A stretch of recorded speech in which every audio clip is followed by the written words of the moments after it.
The large meeting room on the space station buzzed with angry voices. 12 different alien species sat around a massive circular table, all talking at once. Their translators worked overtime, turning clicks, growls, and musical tones into words everyone could understand. Captain Jake Morrison pressed his face against the thick glass window of the observation deck. He watched as his species' future was being decided below. The human was not allowed to speak. He could only watch and listen as the aliens argued about what to do with humanity. Ambassador Zeph Carey stood up from his seat. The tall, blue-skinned alien raised one of his forearms for silence. His voice boomed through the chamber when he spoke. "We have talked about this problem for 3 full cycles now," Zeph Carey said. "The humans spread too fast. They take over everything they touch. We must decide today what to do about them." Jake clenched his fists. Problem. That's what they called his people. A problem to be solved. Dr. Crevier, an insect-like creature with 6 legs, clicked her way to the center of the room. Charts and numbers floated in the air around her. "Look at these facts," she said, her voice making a buzzing sound. 200 years ago, humans had never left their home planet. Now they live on 47 worlds. They trade with every major species. They build settlements faster than we can count them. "That is not the worst part," said Ambassador Veltar. The crystal being's body sparkled as he spoke. "Humans do not conquer like other species. They make friends. They learn our languages. They marry our people. They solve problems we cannot solve. In 1,000 years, they will control everything, and we will not even notice it happening." Jake wanted to shout through the glass. His people had helped these aliens more than hurt them. When the Zephyrian plague hit 3 systems, human doctors found the cure. When Pirate attacked the outer colonies, human ships drove them away. When the trade war started between the Mantari and the Silicon people, human negotiators brought peace. But none of that mattered now. Council leader Mordak, a massive creature that looked like a walking boulder, stood up slowly. "The humans are dangerous because they adapt," he said in a voice like grinding stone. "Other species, we are good at one thing. Christine people mine well. Zephyrians grow food well. Mantari build machines well. But humans do everything. They change. They learn. They become whatever they need to become." "Exactly," agreed Dr. Crevier. "My studies show that humans have no limits. Put them on an ice world, they learn to survive cold. Put them on a desert planet, they find water. Put them in space, they build cities in the void. They are like a virus that spreads and changes to fit any environment." Jake's stomach twisted at the comparison. A virus. That's how they saw humanity. Admiral Thexera, a reptilian female with scales that changed colors when she was angry, hissed her agreement. "My military advisors say human tactics are impossible to predict. They do not follow standard battle patterns. They use weapons in ways we never thought of. They turn our own strategies against us. Fighting them will be like fighting smoke." "Then we do not fight them," said Zeph Carey. "We contain them." The room fell silent. Jake held his breath. "Containment," repeated Veltar slowly. "You mean the quantum barriers?" "Yes," Zeph Carey nodded. "We seal their home system. We cut off their trade routes. We stop their expansion. Without resources from the galaxy, their population will shrink. In a few generations, they will be small enough to manage." Jake felt cold. They were talking about starving humanity into extinction. Dr. Crevier pulled up more charts. "The barriers will work. Quantum walls cannot be broken from the inside. They will have their sun, their planets, their moons, but nothing more. No new worlds, no alien technology, no galactic trade. They will be forced to live on what they have." "What if they try to break out?" asked a small, furry creature from the back of the room. "They cannot," said Zeph Carey with confidence. "The barriers use energy from 3 different star systems. Even if humans somehow develop new technology, they could not generate enough power to break free." Council leader Mordak rumbled his approval. The vote then, all in favor of containing the human species to their home system. Jake watched in horror as every alien representative raised their hand, tentacle, or claw. The vote was unanimous. 12 species against one. It is decided, announced Zeph Carey. The quantum barriers will be activated within one standard day. All human ships outside the solar system have that long to return home, or be trapped forever in alien space. Jake ran from the observation deck. He had to warn his people. He had to tell them what was coming. In the meeting room below, the aliens began making plans for a galaxy without humans. They had no idea they were making the biggest mistake in galactic history. 5 years had passed since the quantum barriers trapped humanity in their home system. The galaxy celebrated at first. Trade routes that humans had controlled went back to the original alien owners. Mining rights on distant planets were split up among the 12 council species. The Andromedan Consortium reported their best profits in decades. Commander Alex Hughes stood on the observation deck of Outpost 7, the last human station before the barrier.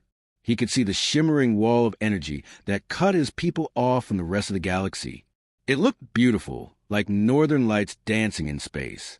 But Alex knew it was really a prison wall. Behind him, the outpost buzzed with activity. The barrier had changed everything for the humans trapped inside. Without access to alien materials and technology, they had to find new ways to survive. What the Council did not expect was how quickly humans adapted to their new situation. Dr. Maria Santos ran past Alex, carrying a data pad. She led the most important research teams on the station. "Alex, you need to see this," she called out. "The breakthrough we have been working on. It is bigger than we thought." Alex followed her to the main laboratory. Inside, dozens of human scientists worked at tables covered with strange new materials. These were not the exotic alien substances they used to import from across the galaxy. These were things humans had created themselves, using only elements found in their own solar system. "Look at this," Maria said, holding up a small metal rod. "We call it compressed steel. It is stronger than Christine battle armor, but we made it using only iron and carbon from Earth's asteroids. The pressure techniques we developed can create materials the aliens never imagined." Alex picked up the rod. It felt impossibly light, but when he tried to bend it, the metal did not move at all. How is this possible?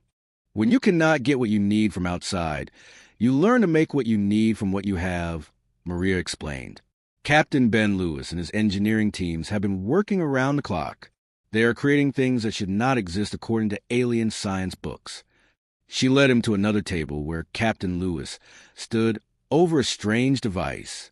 It looked like a small sun trapped in a metal cage. Energy danced inside it like liquid fire. "Fusion power," Lewis said without looking up. "We cannot get Veltari energy cores anymore, so we built our own. This one device produces more power than anything the aliens have ever made, and we built it using only materials from our own solar system." Alex stared at the device. The aliens had always said human technology was primitive. They had sold humans energy cores and power systems, making humanity dependent on alien science. Now, cut off from that technology, humans had built something better. "There is more," Maria said, excitement clear in her voice. She took Alex to the agricultural section of the station. Dr. Nina Powell was there, tending to plants that grew in ways Alex had never seen before. "Food production," Powell explained. "We cannot import food from alien worlds anymore. So we learned to grow more food in less space using less resources. These plants can grow on bare rock, if they have to. We can feed billions of people on planets that aliens said were too dead to support life." Alex walked through the growing chambers. The plants were strange colors and shapes, but they were clearly healthy and growing fast. "How much food can these produce?" "Enough to feed everyone in the solar system, even if our population doubles," Powell said proudly. "We are not just surviving in this prison. We are learning to thrive." But the most impressive sight was in the communication center. Despite the quantum barriers, some information still flowed in and out of the system. What Alex learned there made him realize something important was happening in the galaxy outside. Lieutenant Karen White showed him the reports. "The galaxy is having problems. Commander, big problems." The data painted a clear picture. Without human peacekeepers, old conflicts were starting up again.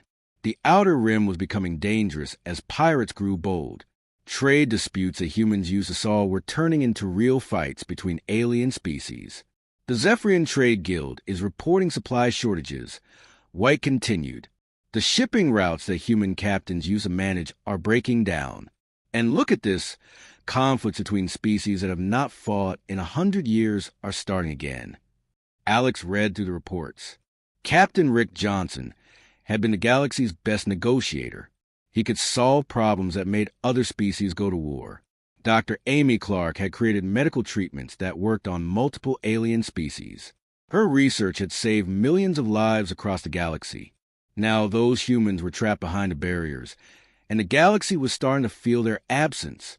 Sir, White said quietly, I think the aliens made a mistake. They thought they were getting rid of a problem. But we were not the problem. We were the solution to their problems. Alex nodded slowly. The galaxy had cut out humanity like a bad infection, but they had not realized that humans were not the disease. Humans were the medicine that kept galactic civilization healthy. And now, without that medicine, the galaxy was starting to get very sick indeed. 10 years had passed since the quantum barriers went up. The galaxy looked nothing like it did before. Ambassador Zeph Carey walked quickly to the council station hallways, his forearms carrying data pads filled with emergency reports. The meeting he was heading to would decide the fate of galactic civilization. The council chamber was full of frightened alien representatives. Where once they had sat proudly around a circular table, now they huddled together like scared children. The reports coming in from across the galaxy painted a picture of complete disaster. Order, order. Zeph Carey called out, but his voice shook. We must discuss the crisis situations happening in every sector. Ambassador Veltar's crystal body had lost its shine. Dark cracks ran through his form, showing the stress he was under. The outer rim is lost, he announced. 3 entire star systems are at war. The ancient conflict between the Mantari hives and the Silicon Confederacy has exploded into full battle. Billions are dead. Dr. Crevier buzzed angrily as she spoke. This should not have happened. These species have had small disagreements for thousands of years, but they never fought real wars. Something changed. We know what changed, said Admiral Thexera, her scales turning dark red with anger. Captain Rick Johnson is not there anymore. He was the one who always found ways to stop fights before they became wars. He could make enemies shake hands and become friends. Now he is trapped behind that barrier we built. Council leader Mordak's rocky voice rumbled through the chamber. The economic reports are worse. Whole trade networks are shutting down. Planets that have traded with each other for centuries are cutting off contact. The systems that human economists designed are failing everywhere. Zeph Carey looked at the charts floating in the air around them. Every graph showed the same thing. Unemployment among alien species was rising fast. Food shortages were spreading. Technology development had almost stopped. The galaxy was falling apart. The refugee situation is out of control, reported a small furry delegate from the outer colonies. Millions of beings are fleeing from war zones. The planets that used to take refugees are closing their borders. Without human aid organizations, no one knows how to handle this many displaced people. Dr. Crevier brought up medical reports. Disease outbreaks are happening on 12 worlds. The treatments that Dr. Amy Clark developed are running out. No other species knows how to make them. We are watching populations die from illnesses that should be easy to cure. But the most frightening reports came from their attempts to spy on humanity itself. Every alien species had tried to scan through the quantum barriers to see what humans were doing. All they got back was static and silence. We had detected massive energy readings from inside the Sol system, reported the head of Galactic Intelligence. The power signatures are unlike anything in our databases. Whatever the humans are building uses more energy than some of our star systems produce. Veltar's voice was barely a whisper. What if they are building weapons? The room fell silent. Everyone had been thinking the same thing, but no one wanted to say it out loud. There's something else, the intelligence officer continued. We found one human who was outside the barrier when it activated. Commander Rex Thompson. He has agreed to speak with us. They brought Thompson into the chamber in restraints, though he looked calm and unafraid. The human had been living in exile for 10 years, watching the galaxy fall apart from the outside. "You want to know what my people are doing behind that wall," Thompson said, looking around at the frightened aliens. "I will tell you. They are changing." "Changing how?" demanded Zethkari. "You trapped them like animals in a cage," Thompson replied. "But humans do not break like other species. We adapt. We evolve. We become whatever we need to become to survive. You gave them 10 years of isolation, 10 years of anger, 10 years to develop without any limits or rules." Admiral Thexera's scales turned pale. "What are you saying?" "I am saying that the humans you locked away no longer exist," Thompson explained. "What you created in that prison is something new, something harder, something that has learned the galaxy sees them as enemies to be destroyed rather than friends to be welcomed." He looked directly at each council member as he spoke his next words. "You wanted a galaxy without humans. Congratulations. When that barrier comes down, you will get exactly what you asked for. The humans who come out will not be the same ones who went in. They will not be looking for friendship or trade deals or peaceful cooperation." "What will they want?" whispered Dr. Crevier. Thompson smiled, but there was no warmth in it. "Justice. And they have had 10 years to plan exactly how to get it." The council members looked at each other in growing horror. They had created their own worst nightmare, and now it was almost ready to be unleashed on the galaxy. 15 years had passed since the barriers trapped humanity in their home system. Inside the prison of light, everything had changed. President Jack Turner stood on the observation deck of Luna Station, looking out at what had once been Earth's moon. Now it was the capital of a transformed human civilization. The old nations of Earth no longer existed. When the barriers came down, humanity had realized they could not afford the luxury of fighting among themselves. The crisis had united them in ways that centuries of peace never could. They had become one people with one purpose. General Patricia Lee joined Turner at the window. Her uniform was unlike anything worn by human soldiers before the barriers. It was made from materials that could stop energy weapons and repair themselves if damaged. Her boots could walk in space without a suit. Her helmet could see through walls and translate any alien language instantly. "The final production reports are in," Lee said, handing Turner a data tablet. "We are ready." Turner looked at the numbers. 15 years of isolation had forced humanity to become completely self-sufficient, but they had not stopped there. They had become something more efficient and deadly than anything the galaxy had ever seen. "Dr. Carlos Martinez wants to show you the new weapon systems," Lee continued. "He says you need to see what we have built." They walked through Luna Station's corridors. The walls were covered with materials that seemed to shift and flow like living things. These were not just metals and plastics. They were smart materials that could change their properties based on what was needed. A wall could become transparent to light, or hard as diamond, or soft as cloth, all with just a thought. Dr. Martinez waited for them in the weapons laboratory. The room was filled with devices that looked more like art than instruments of war. But Turner knew each one could destroy entire planets. President Turner Martinez said, his voice excited, "Look at what we have created." He showed them a small device that looked like a glass sphere filled with swirling light. "This is a gravity bomb. It creates a miniature black hole that can tear apart anything within 1,000 kilometers. We can make these by the millions." Turner picked up the sphere. It felt warm in his hands. "How many do we have?" "Enough to crack every major world in the galaxy," Martinez replied. "But that is not the best part. Show him the planet killers, Patricia." General Lee led them to a viewing window that looked out into space. In the distance, Turner could see massive structures being built around the sun. They looked like metal rings, but each one was larger than Earth itself. "Solar collectors," Lee explained. "They gather energy from our star and focus it into beams that can reach any point in the galaxy. We can destroy entire star systems without sending a single ship." Turner nodded. The humans trapped behind the barriers had not just built weapons. They had built the means to wage war on a scale that the galaxy had never imagined. But the most important changes were in humanity's children. Turner visited the education centers where young humans learned about their new world. Students like Kevin Brown and Jessica Lee were not being taught to be diplomats or traders.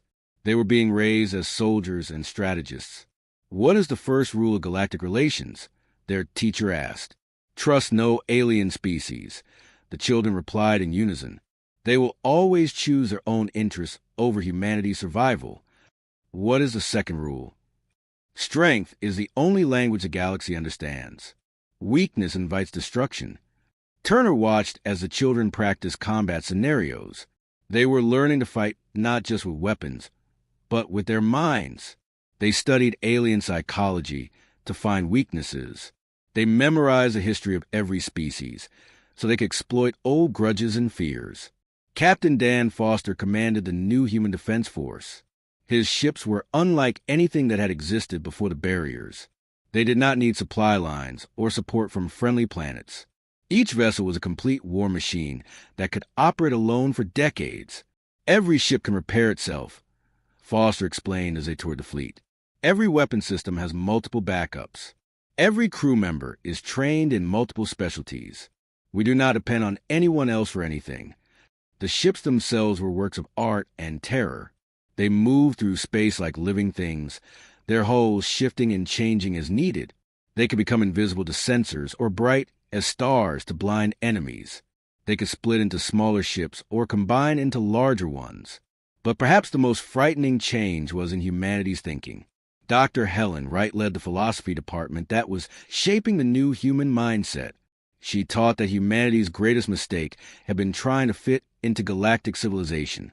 "We spent 200 years trying to be good neighbors," Wright told her students. "We helped them with their problems. We shared our knowledge. We followed their rules. And what did it get us? They voted to destroy us." "What should we have done?" asked a student. "We should have remembered that in nature, there are only predators and prey," Wright replied. "The galaxy has shown us which one we are meant to be." Turner left the education center with a heavy heart.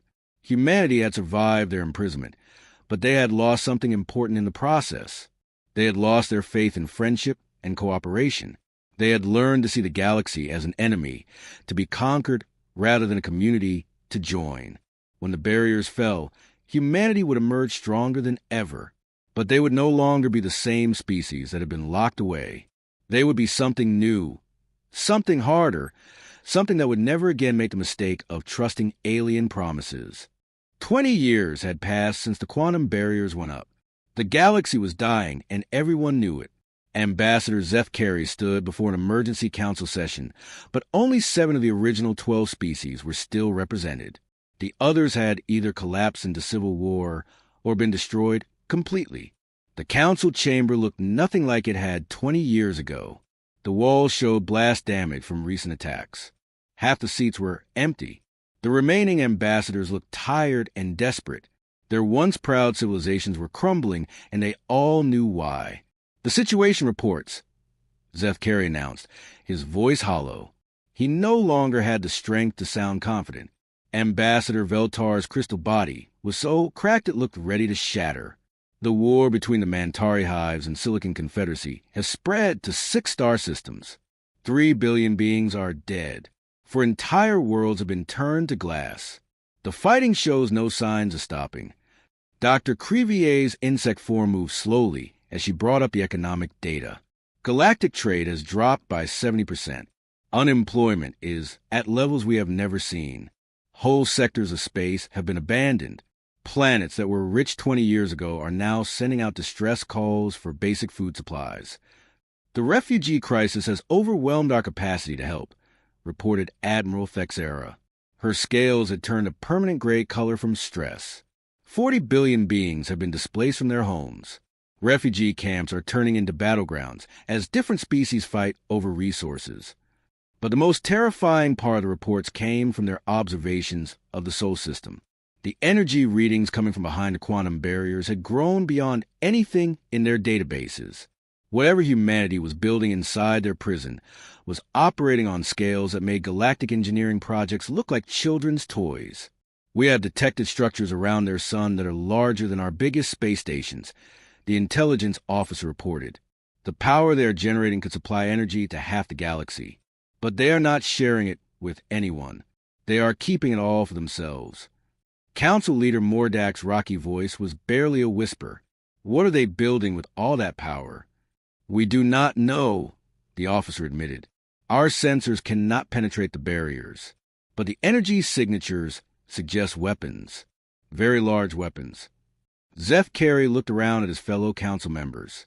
They all knew what had to be discussed, but no one wanted to say it first. We have to consider removing the barriers, he finally said. The chamber erupted in frightened voices. Every alien began talking at once, their translators struggling to keep up with the overlapping conversations. Are you insane? Shouted Veltar. We do not know what they become in there. We cannot keep the barriers up, Zeph Carey replied. The galaxy is falling apart without them. Look at the data. Every system that humans use to manage is failing. Every conflict they use to solve is getting worse. Every service they provided is gone. Dr. Crevier brought up comparison charts. Before the barriers, we had peace for 300 years. Trade flowed smoothly between all species. Technology advanced at steady rates. Population growth was stable across all worlds. She changed the display to show current conditions. Now look at us. Wars everywhere. Trade collapsed. Technology development has almost stopped. Some species are facing extinction. But what if releasing them makes things worse? Asked a small delegate from the outer colonies. What if they come out looking for revenge? The question hung in the air like a poison cloud. Everyone knew the answer, but no one wanted to admit it. We brought Commander Thompson back, Zeph Carey announced. He has been watching the barriers from the outside for 20 years. He might have answers. They brought the human into the chamber. Rex Thompson looked older now, his hair white and his face lined with worry. But his eyes were still sharp and intelligent. You want to know if you should drop the barriers, Thompson said without waiting for questions. You want to know if my people will forgive you for trying to destroy them. Will they? Asked Veltar. Thompson was quiet for a long moment. When he spoke, his voice was sad. The humans who went into that prison 20 years ago might have forgiven you. They believed in cooperation and friendship. They thought differences could be solved with talking and compromise. He looked directly at each council member. But those humans are gone. What you created behind those barriers is something new, something that learned the galaxy's most important lesson. What lesson? Whispered Dr. Crevier. That in this universe, there are only two kinds of species, Thompson replied. Those who rule and those who serve. You taught them that trying to be friends just makes you a target. You showed them that kindness is seen as weakness. You proved that the only way to be safe is to be stronger than everyone else. Admiral Fexera's scales turned pale, so they will want revenge. No, Thompson said, shaking his head. Revenge is emotional. What they want now is much worse. They want control. They want to make sure that no species ever again has the power to threaten humanity's existence. Zeph Carey felt cold despite the warm chamber. What are you saying? I am saying you have a choice, Thompson explained. You can keep the barriers up and watch galactic civilization destroy itself. Or you can take them down and let humanity fix the problems you created. But if you choose the second option, you need to understand something important, which is the humanity that comes out will not be asking for your permission to fix things. They will not be negotiating with you about how to run the galaxy. They will simply take control and do what needs to be done. Because 20 years ago, you voted that humanity had no place in galactic government. They learned that lesson very well. The council chamber fell silent as the terrible truth sank in. They had two choices, and both led to the end of the galaxy they had known. They could watch it die slowly, or they could hand it over to the species they had tried to destroy. Either way, the age of alien control was over. The decision took 3 days of desperate debate, but in the end there was no real choice. The galaxy was dying, and the council knew it. Ambassador Zeph Carey stood at the control panel that would shut down the quantum barriers. His 4 hands shook as he prepared to release whatever humanity had become. Are we sure about this? Asked Ambassador Veltar one last time. His crystal body was so damaged from stress that pieces kept falling off and shattering on the floor. "We are sure that keeping them locked up will kill us all," Zeph Carey replied. "Beyond that, we know nothing." Dr. Crevier watched her instruments carefully. "I am detecting massive energy buildups inside the Sol system. They know we are about to drop the barriers. They are ready for this moment." Council leader Mordak's rocky voice was barely a whisper. 21 years we kept them caged. 21 years of anger and isolation. What have we created? "We are about to find out," Zeph Carey said. He pressed the shutdown sequence. The quantum barriers that had contained humanity for over 2 decades flickered and died. For the first time in 21 years, the Sol system was open to the galaxy. What came out was beyond their worst nightmares. The first ships appeared within minutes of the barriers falling. Captain Ray Clark led the advanced fleet in vessels that moved like nothing the aliens had ever seen. The ships seemed to bend space around themselves, appearing and disappearing at will. They traveled faster than the laws of physics should have allowed. "Impossible," whispered Dr. Crevier as she watched her sensors. Those speeds should tear their ships apart. But the ships were not just fast. They were beautiful and terrifying at the same time. Their hulls flowed like liquid metal, changing shape as they moved. Some ships split into smaller ones. Others combined into massive battle cruisers. They moved through space like schools of fish, perfectly coordinated. Admiral Kelly Green commanded the main fleet that followed. Her forces spread throughout the galaxy with mechanical precision. They did not attack anyone, but they moved to every major strategic point in galactic space. Within hours, human ships were positioned at every important star system, trade route, and resource center. The aliens tried to communicate, but the human response was not what they expected. This is President Jack Turner of the Human Defense Authority, came the message. 21 years ago, the Galactic Council voted to eliminate humanity from galactic affairs. We accept those terms. You'll find that the humanity you remember no longer exists. The message was broadcast to every world in the galaxy. Short, simple, and terrifying in its calmness. Ambassador Zeph Carey tried to send a reply. "President Turner, we wish to discuss terms for renewed cooperation between our species." The response came back immediately. "There will be no negotiations. There will be no terms. You made your choice 21 years ago. Now you will live with the consequences." Dr. Kevin Ross led the first wave of human scientists back into galactic space. But they were not looking for cooperation or friendship. They moved through alien research facilities like conquerors, taking whatever data and technology they wanted. When alien scientists protested, the humans simply ignored them. "You cannot just take our research," Dr. Crevier complained when human teams entered her laboratory. "We are not taking it," Dr. Ross replied calmly. "We are collecting it. This information now belongs to the Human Defense Authority. You may continue your work under our supervision." The transformation was happening everywhere. Captain Andy Miller's forces did not ask for permission to establish bases on alien worlds. They simply chose strategic locations and began building. When local governments protested, the humans presented them with new facts. "Your government has been dissolved," Miller would tell alien leaders. "This world is now under Human Defense Authority protection. You will be given new assignments based on your species' capabilities." Dr. Linda Foster's research team swept through alien databases, copying everything: medical data, technological specifications, historical records, military secrets. Nothing was hidden from them. Their advanced systems could break through any alien security in minutes. The most disturbing thing was how efficient it all was. There was no fighting, no violence, no destruction. The humans simply moved through the galaxy like they owned it, and no one could stop them. Within 6 months, every major alien world had human administrators. Captain Steve Davis's patrol fleets controlled all space routes. Dr. Amy Johnson's new economic systems replaced the old trade networks.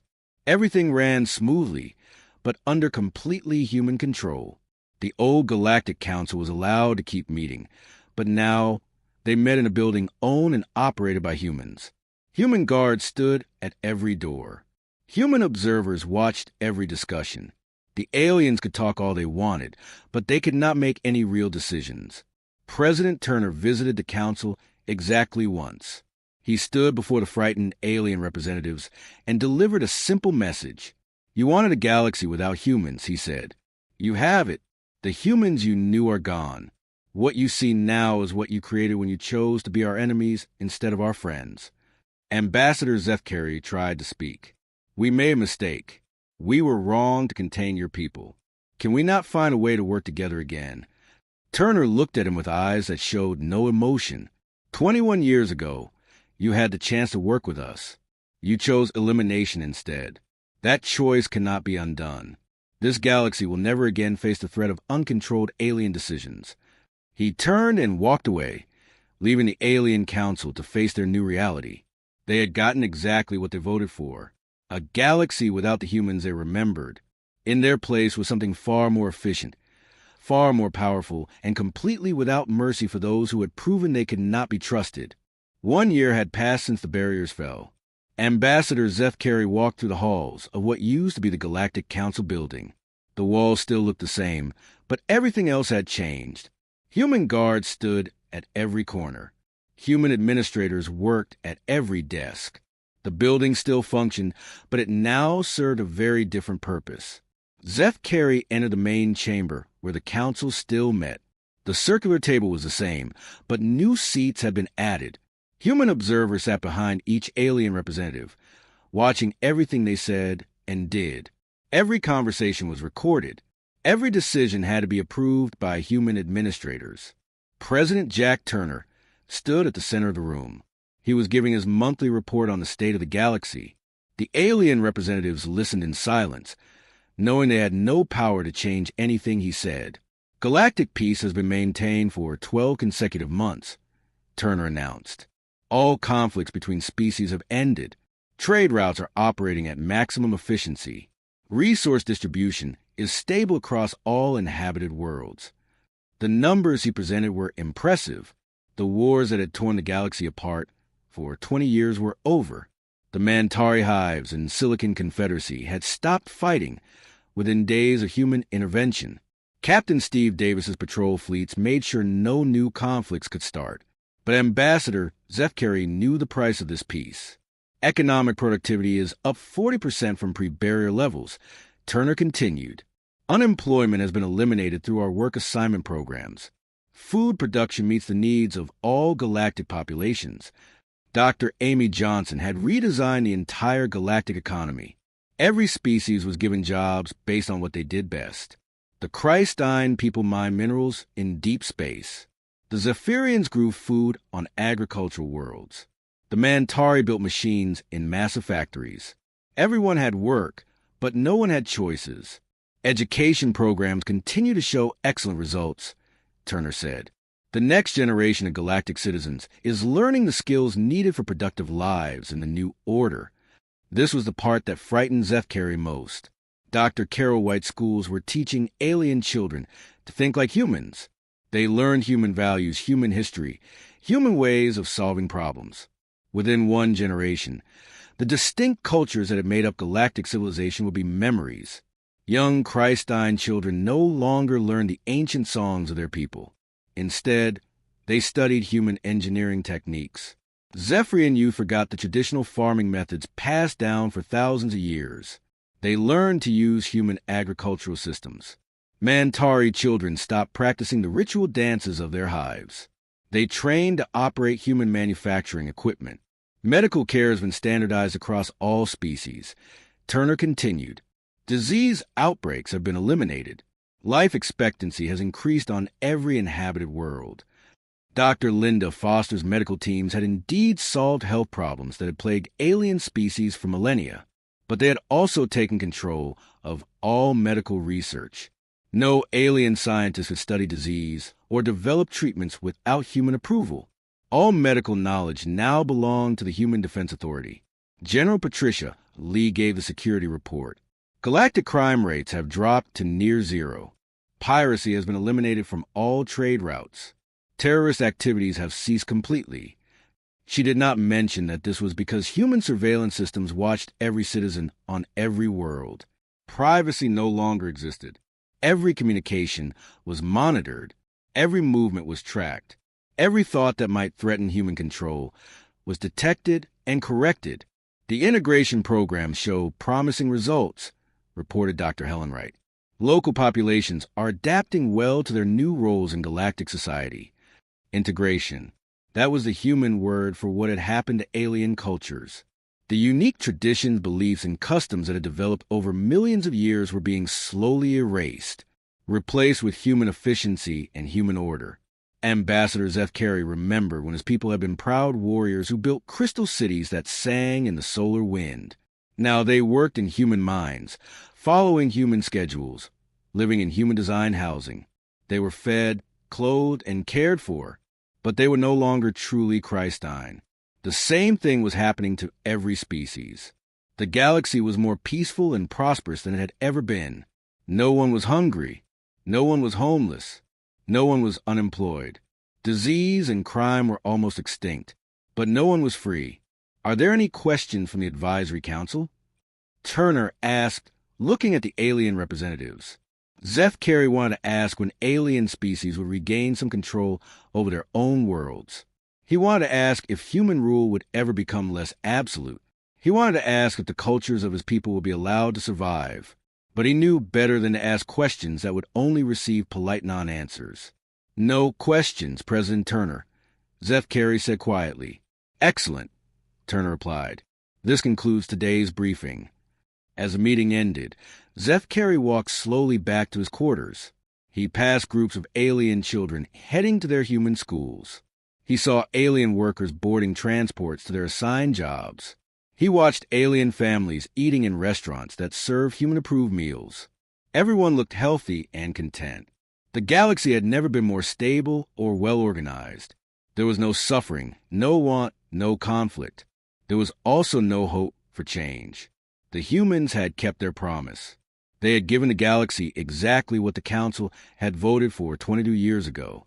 A universe without the humans they remembered. In their place was something far more efficient. Something that solved every problem and met every need. Something that would never again allow the chaos and waste that had characterized the old galactic order. Zeph Carey often wondered if his people had been happier when they were struggling and fighting and making their own mistakes. But such thoughts were dangerous now. The human monitoring systems might detect them, so he pushed the thoughts away and prepared for another day in the perfect galaxy that humanity had built for them all.